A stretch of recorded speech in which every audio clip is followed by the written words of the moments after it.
Non-British people of Reddit, what about Britain baffles you? How small it is. Living on a little island like that blows my mind. I read somewhere that people are not willing to drive like an hour to see their family members. Like I used to drive an hour to school every day. I don't know, always been strange to me. The fucking strange city / county / province names. Shit like Barton in the Beans is a name for a fucking hamlet in Leicestershire. We have some weird city names where I'm from. Bucksnort, Tennessee is one of those, but Barton and the fucking Beans is 100% insane. Also Titty Hill. That everything is pudding. I was so confused the first time I went out for dinner in London. The waiter said we have 4 different puddings tonight. I was like, wow, how odd that this restaurant only has various flavors of pudding for dessert. Edit. Also that tea can mean dinner. We are going to have roast chicken for tea. How about you? I'm just going to have tea thanks. Like Earl Grey. If I don't call the final meal of the day tea, my parents act all confused because in Scotland, at least the area I'm from, we call the middle meal of the day dinner and lunch interchangeably. The people who serve you that meal in school are dinner ladies. If I say I'll be home for dinner, they start texting me at 1 PM asking where I am, and then call me Americanized. If I say I meant I'd be home for tea, 6 p. This was confusing to write. How can you be so proper and so punk at the same time? Years of practice. I wouldn't say it baffles me exactly, as I assume there is a good reason for it, but why do the lane markers on streets go from straight to wavy at times? Pedestrian crossing. The wavy lines are unique to crossings, so they stand out. It's also illegal to park on wavy lines. I'm a Brit who's lived in Australia since 2000. When I go back, I'm baffled by that Going Home song that plays around 5 PM on BBC Radio, where people call in to recite their name, where they're from, and then go, and I'm going home. I don't know if it's still a thing, but who the fuck is calling into that?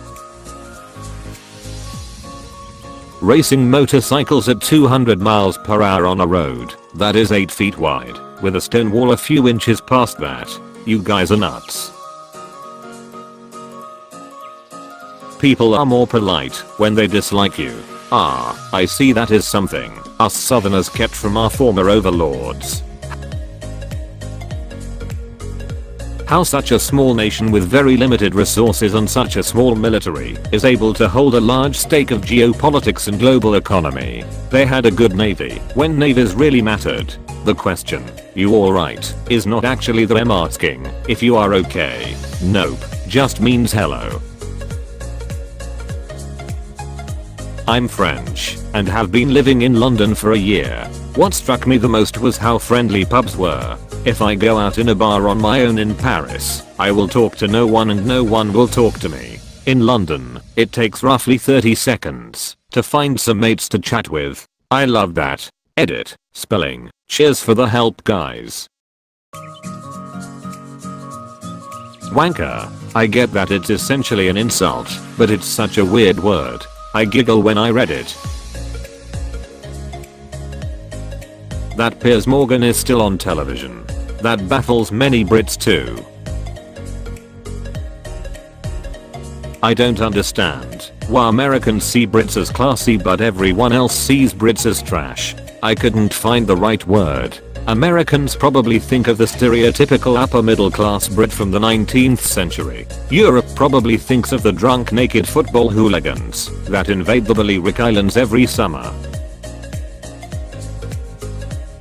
So many accents. People 15 minutes away having another accent. Britain is the only country to perform better during world wars than in a snowstorm, because we are not used to snowstorms. Baffled by the rows on rows of identical connected brick houses.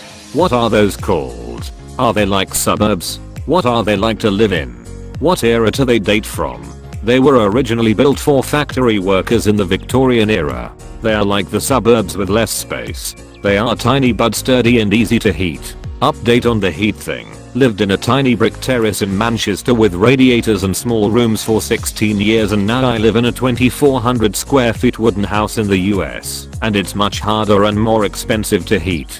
Not all were built for workers. There are many huge Victorian/Georgian terraces built for the middle classes. They have a sub-basement, ground floor and 2/3 floors above that. Big rooms throughout.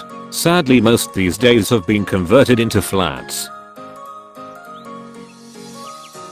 Public schools are private.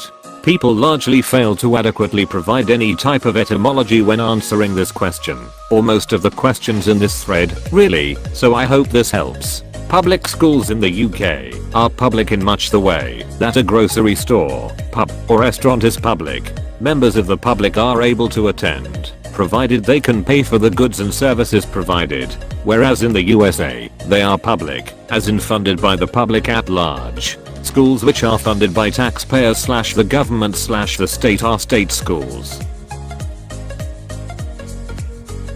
How they're so rude to each other. For fun. I have a British boyfriend and the way he talks to his family is just baffling to me. Well, yeah, it's banter.